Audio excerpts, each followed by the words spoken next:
Right, looking at number 24 here, we want to describe a sequence of reactions by which meso 2,3-dibromobutane can be prepared from propylene. Right. I'm going to actually do a very short description of how to make, and I'm going to ignore the meso for a moment, just to make the 2,3-dibromobutane from propylene.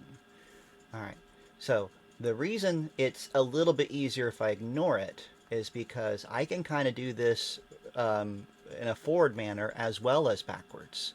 All right. Normally we mostly focus on going backwards at this point, but in this case, I know that one of my first steps, or the first step, would be to get more carbons on this. So I'm going to do this with our standard coupling reaction we introduced for alkanes and use something like sodium amide. And then since I need to get up to 4 carbons, I'm going to actually add that 4th carbon to a halogen. Now, that's going to do two things. It's going to rip the H off there, and then that second methyl will attach. And we get butyne.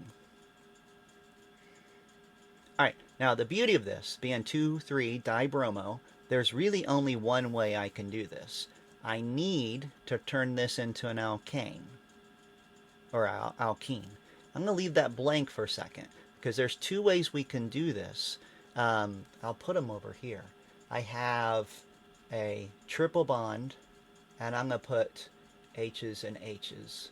And I can use the sodium with liquid ammonia.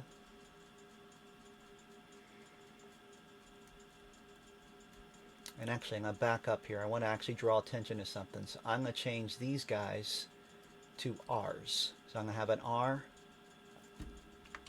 and an R prime. Because the reason that's important, the sodium with liquid ammonia is going to always give us an alkene where the main groups are trans. And the new hydrogens that were added, which is what gets on here, are on the trans position.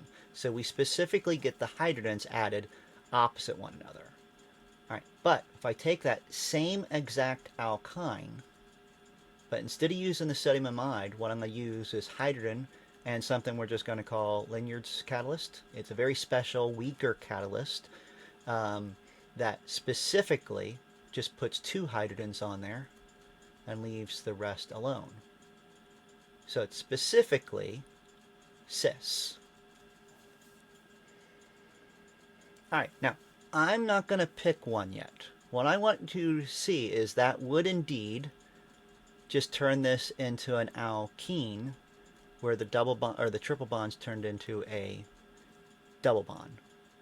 And then if I just do bromine with something like methylene chloride as a solvent, I would end up having our 4 carbons in a row with a bromine here and here. That would give us the 2,3-dibromobutane. All right, what's really interesting is based on whether I do cis or trans, I get 2 different products here. So to show you what's going to go on, I'm going to figure out and show us how we'd figure out which dibromos we get to each of those 2 there. So I have one that's done as cis and one that's done as trans. Now, how we're going to see this, I'm going to ignore those circles now. I'm going to keep this thing nice and flat like it's drawn there, with the R's and the R primes right where I drew them. And I want to point out now that when the bromine goes on, these 2 bromines are always anti to one another.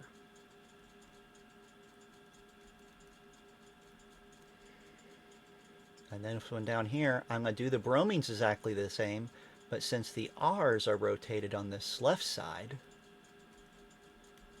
we have a slightly different arrangement when the bromines go on here.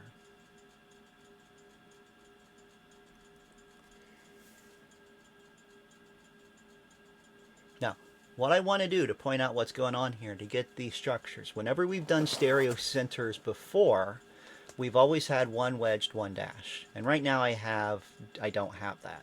So what I'm going to do is move over with this, and don't think of this as a reaction, it's just what it turns into. And all I'm going to do is put the hydrogen opposite where I have that bromine. So this hydrogen is going to be down. The bromine is still up. And this is still our R group. Then we go to our other R prime, but this bromine is down, that hydrogen is up. And I'm going to do that same thing here. RC, bromine up, therefore hydrogen down. Going over here to bromine down, that's still our R, and now the hydrogen is up.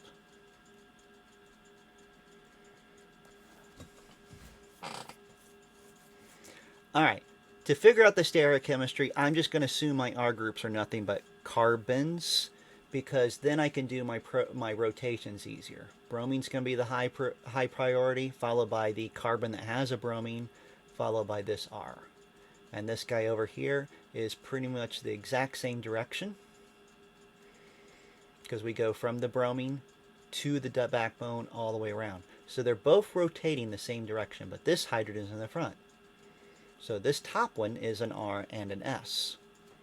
But the bottom one here, I'm going to go from bromine around to R and bromine around to R, opposite directions, but the hydrogen here is in the back. So these are the same locations. So we have a RS, depending on how we number the background, and we have an RR or an SS. And how I have it drawn, I have SS.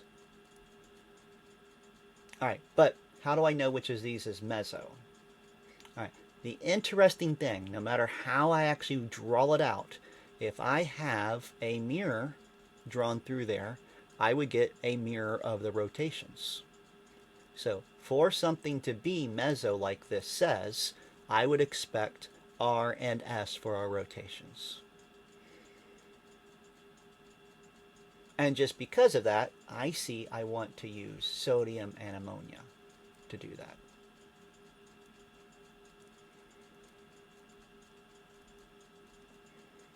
Alright, now as neat as that was to figure it out that way, we actually could have done this backwards. So how I'm going to draw it to show backwards is I'm going to draw dibromobutane where I can clearly see its meso as a perspective drawing. So to do that, I'm actually going to arrange my backbone something like so. Now the reason I'm doing that is I'm keeping the carbon backbone flat. But to draw meso, I'm going to have both these bromines come up and out of the paper, and both hydrogens go in. Now what I'm kind of drawing there is, think about how those Newman projections are always drawn. What I have is the CH3 on the end, or I didn't call it CH3. The thing I called an R is down, and then coming out of the paper or to the right is the bromine, and to the left is the hydrogen going into the paper. And the back position perfectly lines up with it. That's kind of what a meso drawing looks like on a Newman projection. So this is what I'm expecting. All right, but remember how when we do this step where I have a double bond and I add bromines across, the bromines always add anti. So what I'm going to do to visualize that is I'm going to take one of those sides and rotate it so the bromine is in the opposite direction. So kind of what I'm doing is I'm going to take this central bond and I'm going to rotate it just 180 degrees. So I had the carbon flat on the paper and flat over here. Now it's going to be flat straight up because I've rotated it in paper 180 degrees. And then what I did, since that bromine was wedged up, out of the paper, now it'd be wedged back into the paper, and the hydrogen is up. All right, I did that to get the bromines opposite, or anti to each other, because that's what this step does. The bromines get added anti. All right, but now let's just take that and imagine we're going to rip those bromines off. The only way that's going to happen is if these things are opposite, so therefore the double bond had to be something like that, which tells us the double bond has to be in the trans position to get us into that meso structure.